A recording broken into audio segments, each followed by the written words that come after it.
Bienvenue dans le podcast de Croissance Plus, le jour où tout a basculé. Aujourd'hui, je reçois Jean-Bernard Falco. Bonjour Jean-Bernard. Bonjour Céline. Jean-Bernard, tu as cofondé avec ton épouse Céline le groupe Paris In. Donc on aurait pu avoir un duo ce matin derrière le micro, mais il se trouve que c'est toi qui représente le couple ce matin. Merci d'être avec nous. Je vais te laisser très brièvement, même si je sais que l'exercice est difficile, présenter ton parcours et ce qui a conduit à la fondation de Paris In avec ton épouse Céline. Merci beaucoup. C'est un honneur pour moi de pouvoir m'exprimer et de discuter et d'être entendu et écouté par de nombreux entrepreneurs. Et évidemment, Céline aurait pu être à côté de moi aujourd'hui. Et je pense que l'un et l'autre, on aurait pu avoir les mêmes mots l'un pour l'autre et pour l'institution que nous avons créée. Mon parcours est assez atypique finalement. Comme de nombreux entrepreneurs, je travaille depuis l'âge de 14 ans, issu de banlieue, du 93, Bagnolet et Montreuil. Et je n'avais pas d'autre choix que d'aller travailler à cette époque-là. Mes parents n'avaient pas beaucoup de moyens et j'avais un frère et une sœur à nourrir. Et j'ai, autant que faire se peut, poursuivi mes études jusqu'au bac, que j'ai raté, en allant travailler un jour sur deux et en étant à l'école un jour sur deux, avec une dérogation auprès de la Sainte-Mère, une école de bonnes sœurs à Bagnolet et à Paris. Et ensuite, je suis rentré en tant que commercial dans la location de véhicules chez Avis, puis dans la banque, où là, effectivement, j'ai beaucoup appris pendant 3-4 ans et créé mon entreprise dès 1993 en tant que conseiller en gestion de patrimoine. Ça ne s'appelait pas tout à fait comme ça à l'époque, mais ça y ressemble beaucoup. Acheté un cabinet de transactions immobilières en 1995, dont la spécificité était de vendre des hôtels uniquement à Paris. Et j'ai, à cette occasion, découvert un milieu exceptionnel et les hôteliers, et ce qui a conduit à la connaissance de celle qui allait devenir mon épouse et la création de Paris In en 2005. Société aujourd'hui gestionnaire et propriétaire de 33 établissements, catégorie 4 et 5 étoiles, principalement situés à Paris intramuros. Mais la fierté d'avoir créé 1100 postes en l'espace d'à peine 15 ans, de réaliser 100 millions d'euros de chiffre d'affaires consolidé à la fin de cette année, de gérer 1 milliard d'actifs sous gestion à la fin de cette année, et avec une ambition clairement affirmée, sue et connue de tous nos collaborateurs, de réaliser 1 milliard d'euros de chiffre d'affaires d'ici à 2030 et de pouvoir gérer 10 milliards d'euros d'actifs sous gestion. Et là, on aura fait un très très beau parcours. On ne doute pas que vous y arriviez, vu ce qu'on voit de ton expérience. Jean-Bernard, maintenant je vais te poser une question. C'est la question clé de ce podcast, mais c'est la question difficile. Puisque le podcast, comme tu le sais, s'appelle Le jour où tout a basculé. Je vais te demander d'écrire un jour. Je vais être sympa, je vais t'accorder plusieurs jours, mais pas plus de 3.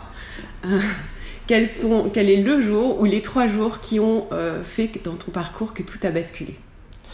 Alors, évidemment, merci beaucoup pour l'octroi des 3 jours. Je crois qu'en fait, dans la vie d'un entrepreneur, il n'y a pas un jour où tout a basculé, ou 2 ou 3 jours, et c'est évidemment une succession de moments qui sont importants. Et plus que de moments, je pense que c'est une succession de rencontres qui font que les choses peuvent être considérées comme étant importantes et pour répondre à la question de basculement en réalité. La première rencontre, c'est une femme qui était ma chef d'agence lorsque je suis rentré à la banque en 1989, qui m'a fait confiance à 21 ans, sans diplôme, sans aucune expérience professionnelle dans le monde bancaire, et qui a accepté de prendre sous sa coupelle et de former un petit jeune sorti de la banlieue. Et aujourd'hui encore, je m'efforce tous les jours, lorsque nous embauchons des collaborateurs ou lorsque nous échangeons, d'avoir ce moment-là qui m'accompagne. Il s'agit de Michel Baé, je m'en souviendrai pour toute ma vie, parce que c'était pas quelque chose qui était facile il y a 30 ans, probablement même beaucoup plus difficile qu'aujourd'hui. La deuxième rencontre, c'est toujours mon patron au sein de la même banque, Gérard Rodoux, qui lui, tous les jours, m'obligeait à me surpasser et me motiver en permanence en disant que ce que l'on allait faire aujourd'hui allait être bien meilleur que ce qu'on avait fait la veille, et encore moins que ce qu'on allait faire le lendemain. Et il m'a vraiment obligé à me motiver personnellement tous les jours, et ces pensées m'accompagnent aujourd'hui. La troisième rencontre, paix à son âme, c'est celui qui m'a vendu l'agence immobilière en 95, qui m'a tout appris de l'hôtellerie, qui m'a appris également de bien comprendre les gens, de les écouter. Cette empathie et cet altruisme de regarder les gens, de comprendre leur parcours pour finalement mieux les cerner et répondre à leurs propres besoins, et ça m'a servi dans la vie. Alors, je suis désolé, il y en a 3, on va passer à la 4e, mais c'est celui qui allait devenir mon beau-père, Daniel Labarre, qui lui est un homme mais vraiment visionnaire, avec une capacité entrepreneuriale rare. Il a cette capacité en fait à voir le monde dans lequel nous allons vivre avant les autres, et très opérationnel et toujours plein de bon sens, où avec son épouse Annie, ma belle-mère, leur capacité et leur volonté est en permanence de se mettre à la place du client et de se dire qu'est-ce que le client attend précisément de tel ou tel moment où j'entre dans l'hôtel. Donc évidemment, on ne fait pas toujours les choses bien, même aujourd'hui, avec beaucoup de formations pour nos collaborateurs, et il arrive très régulièrement qu'ils nous passent de nombreuses soufflantes, et l'un et l'autre, mais ça nous fait progresser, et c'est évidemment admirable. La 5e personne, évidemment, c'est ma femme, Céline, que j'ai connue en 98, elle avait 18 ans, et avec qui je crée son entreprise depuis 2005, et qui me suit dans mon parcours toujours, qui me supporte au quotidien. Je ne dirais pas que la réciprocité est vraie, parce que j'ai pas beaucoup d'efforts à faire, mais si elle n'était pas là, évidemment, je ne serais pas là aujourd'hui, je ne serais pas là pour parler devant ce micro.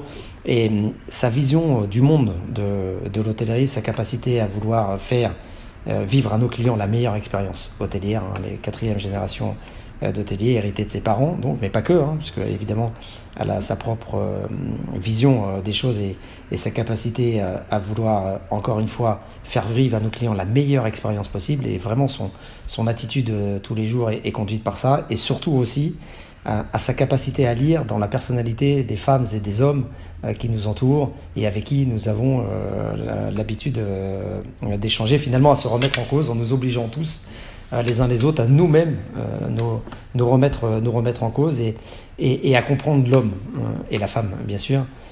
Et ça, c'est quelque chose d'important. D'ailleurs, la nation l'a reconnu, puisque elle est à la fois membre de nombreux conseils d'administration, dont celui de Best Western, la chaîne internationale américaine, mais pas que, des réseaux d'influence comme le YPO. Elle vient de recevoir l'ordre national du mérite. Et c'est bien que la nation puisse reconnaître comme ça les femmes entrepreneurs et qui font des choses, et vraiment elle fait beaucoup de choses, et la marque que l'on a créée ensemble, Maison Albar Hôtel, est sa préoccupation quotidienne, la mienne, et Paris Inn et le bien-être de nos collaborateurs. La dernière rencontre, on passe de 3 à 6. On passe de 3 à 6, c'est ça, de 3 à 6. La dernière, c'est notre CEO d'aujourd'hui, qui est un homme formidable, Grégory, avec une capacité de travail monumentale, gigantesque, et avec des valeurs que nous partageons avec Céline, des valeurs de modestie, de proximité avec l'ensemble de nos collaborateurs, de simplicité, mais aussi de motivation, d'élévation de l'homme. En fait, son idée et la nôtre, c'est de prendre quelqu'un à un endroit A pour l'emmener à un endroit B, sans même qu'il puisse imaginer être capable d'atteindre cet endroit B, et fort de cette volonté d'élévation de l'homme, il a conduit l'entreprise là où elle est aujourd'hui. Et vous savez, de trouver sa place dans un trio, dans un duo, c'est pas facile intellectuellement a priori, a posteriori je confirme que c'est pas simple, mais sa capacité à convaincre les gens de donner le meilleur d'eux-mêmes et à se dépasser en permanence a fait en sorte que l'entreprise aujourd'hui en est là. Ça fait 10 ans bientôt qu'on travaille ensemble, et on est ravis et l'un à l'autre. Et juste pour finir, la plus belle des rencontres, finalement, c'est pas la 7e, mais c'est celle que l'on va faire. Évidemment, il y a toutes celles qu'on a fait avec nos collaborateurs, nos collaboratrices. Vous savez, quand vous êtes chez une entreprise, vous avez une garde rapprochée, vous avez un écosystème, et c'est grâce à cet écosystème, c'est grâce à nos collaborateurs et collaboratrices qu'on en est là aujourd'hui. Il faut savoir leur rendre hommage. Mais finalement, la plus belle rencontre de la vie, c'est la prochaine, Céline. Question suivante. Chez Croissance Plus, on considère que l'entrepreneur a au-delà de son obligation de croissance ou de sa volonté de croissance, a une responsabilité environnementale, sociale et aussi sociétale. Donc ma question, c'est de savoir quels sont tes engagements, quels sont les projets que tu souhaites mettre en avant dans le cadre de cette démarche. Ces engagements sociaux, sociétaux et environnementaux sont évidemment très importants et présents dans notre groupe depuis le premier jour de sa création jusqu'à même la dernière société qu'on a créée, Sport et Business Limitless, dont j'aurai l'occasion de parler un petit peu après. D'abord en hôtellerie, dans notre secteur d'activité, toute économie d'énergie, évidemment, est fondamentale et c'est quelque chose que l'on met en place depuis une quinzaine d'années. Ça ne vous a pas échappé quand on vous demande de ne pas mettre forcément les serviettes tout le temps par terre ou dans la baignoire et de faire un geste, d'éteindre l'eau quand vous vous lavez les dents. Ce sont des petits gestes, mais c'est beaucoup. Évidemment, les LED qui viennent remplacer les ampoules électriques, etc. Donc, on a, d'un point de vue sociétal, une responsabilité qui est historique et qu'on s'efforce de mettre en application. Et évidemment, au moment où on parle de digitalisation, c'est quelque chose de très important. Dans notre secteur d'activité, je rappelle qu'il y a encore quelques années, c'était pas au siècle dernier, on recevait des réservations par fax, donc c'est du papier, etc. Aujourd'hui, ça nous fait tous sourire, mais c'est juste une réalité. Et finalement, la digitalisation permet cette économie de papier. Mais au-delà de ce sujet environnemental, bien au-delà, en fait. Voilà, il y a le social, il y a le social, le sociétal et finalement la place que prend l'homme dans tout cela. Nous sommes à la tête d'une entreprise où l'élévation de soi fait partie, je l'ai dit tout à l'heure, intégrante de notre ADN.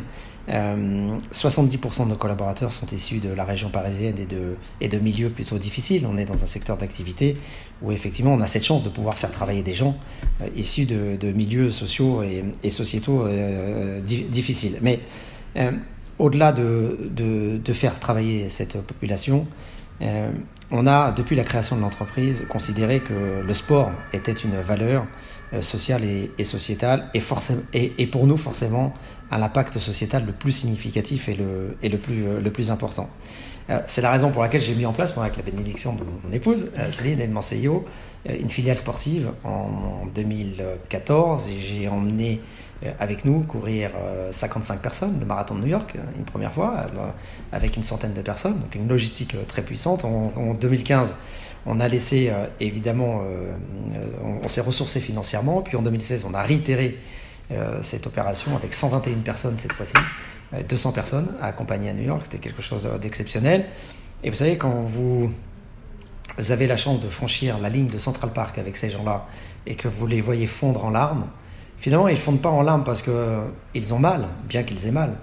La réalité, c'est qu'au moment où ils sont en train de franchir la ligne, ils se souviennent du parcours qu'ils ont mené pour en arriver là. Vous savez, Confucius disait que le plus important dans la vie, ce n'est pas le succès en lui-même, mais c'est le chemin qui conduit au succès. Et nous, ce chemin, c'est quelque chose de très important. À la fois dans l'entreprise, évidemment, je l'ai dit tout à l'heure sur sa propre élévation, mais par le sport, cette capacité à prendre des gens dans des endroits. Je me souviens toute ma vie, et il se reconnaîtra, de notre Zizou, qui était veilleur de nuit et qui n'était pas du tout fait pour ça et qui finalement a fait la une de l'équipe en 2016 après avoir couru le marathon de New York en moins de 3 heures. Il a été la référence, la mascotte de toute l'entreprise pendant ces 18 mois. Il s'est accompli lui-même, il s'est trouvé lui-même et au travers de ça et au travers de son expérience, évidemment, ses collègues ont pu considérer que le sport était un outil important dans leur propre élévation. En plus de la course à pied, on a mis en place de nombreuses autres opérations, de vélo, on a fait parcourir la France entière à une centaine de collaborateurs. D'abord au mois de mai en 5 étapes, 250 km, 750 km en vélo pour rejoindre Paris à Nîmes. Puis au mois d'octobre, il y a un mois, Paris à Belle-Île-en-Mer en vélo. On a créé une véritable émulation, une filiale sportive au sein de l'entreprise où on donne des cours de yoga, des cours de pilates, évidemment, de boxe, de karting, créer une équipe de foot, deuxième année, on est leader du championnat de match de la fin et j'ai bon espoir qu'on remporte le championnat avec nos collaborateurs. Mais finalement, on a considéré qu'effectivement le sport était peut-être pas la seule solution de la réponse sociale et sociétale importante, mais dans le monde dans lequel on vit, en tout cas, était une réponse à cette évolution sociétale. Et c'est la raison pour laquelle on vient de créer une société totalement dédiée au sport qui s'appelle Sport et Business Limitless, qui a vocation à promouvoir ce qu'on appelle l'APS, l'activité physique et sportive en entreprise, et de faire de la France la championne du monde de l'implémentation du sport en entreprise. Et on va y arriver. Vous savez, c'est une entreprise à mission. C'est une entreprise à mission. C'est votre raison d'être. C'est une entreprise à mission. Sa propre mission, c'est de promouvoir à outrance, et j'assume complètement la sémantique, l'activité physique et sportive sans limite dans l'entreprise. Sans limite pour le collaborateur. J'en suis l'exemple, avec l'élévation de tel ou tel collaborateur dans tel ou tel sport. Pour l'entreprise elle-même, évidemment, parce que finalement, cet investissement, Le chef d'entreprise, il reçoit au décuple ou au centuple l'investissement qu'il va le mettre dans sa propre entreprise. On regarde l'émulation de la fédération humaine que le sport génère dans son entreprise.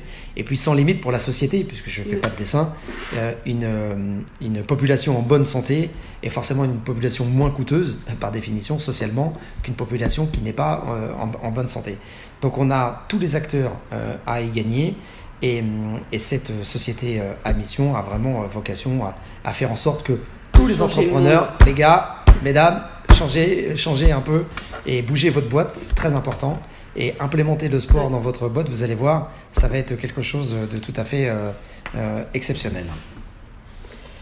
Merci Jean-Bernard. Question suivante pour vous, entrepreneurs. C'est la question « What if no limit ?» Si tu avais un super pouvoir, Jean-Bernard, ou une baguette magique, quelle est la première chose que tu changerais dans le monde ? J'offrirais le plus beau diplôme et la plus belle des récompenses, qu'elle soit à tout être humain. Un emploi et une bonne santé. Le plus beau diplôme, n'est-ce pas un bulletin de salaire ? La meilleure qualification possible, n'est-ce pas un job ? La meilleure certification possible, un salaire. La meilleure expérience, celle de vivre en société et de se sentir utile. Être en bonne santé en pouvant pratiquer un sport que parfois vous ne pouvez pas pratiquer seul dans votre vie pour tout un tas de raisons, qu'elles soient financières évidemment ou humaines. La responsabilité qui est la nôtre aujourd'hui aux chefs d'entreprise et à vous autres d'ailleurs acteurs économiques à fort impact social et sociétal, puisque vous nous obligez évidemment aussi à réfléchir sur le monde et au monde dans lequel nous sommes en train de vivre, c'est que, encore une fois, cette responsabilité sociale et sociétale ne doit pas être uniquement que des mots, mais une véritable réalité. Et parmi cette réalité, nous devons tous les uns les autres faire en sorte d'avoir une action, un jour donné, pour permettre à ces jeunes de banlieue d'avoir un accès à l'emploi. Et il y a probablement de solutions, il y a plein de choses à faire, mais il faut vraiment maintenant les mettre en application. Donc si j'avais cette capacité à changer les choses, c'est ça que je ferais. Je prendrais un jeune de banlieue, je lui donnerais un boulot. Et c'est ce à quoi on va arriver dans quelques années. Mais c'est ce que tu vas faire surtout. Exactement. Dernière question, Jean-Bernard. Si tu n'étais pas entrepreneur, quel métier exercerais-tu ? Alors, assez simplement, en rapport évidemment avec ma vie, coach sportif. Je serai coach sportif d'un club, quel que soit le sport, et je ferai en sorte de les motiver tous les jours pour que ce club-là devienne le champion du monde dans sa spécialité et soit la fierté de sa commune, de sa région, de son département et surtout de la France en faisant rayonner notre beau pavillon à l'étranger, parce que nous sommes champions du monde dans plein de secteurs d'activité, mais il y a un secteur d'activité dans lequel on doit vraiment progresser encore, c'est le sport. Et justement, cette implémentation dans les banlieues, d'aller prendre ces jeunes et d'aller leur donner du travail. Et on a toute cette responsabilité-là. Et par le sport, je suis convaincu que si j'avais été à la tête d'un club sportif, j'aurais pu aussi réussir de la même façon. Merci beaucoup Jean-Bernard, à très bientôt. Merci beaucoup, très bonne journée à tous.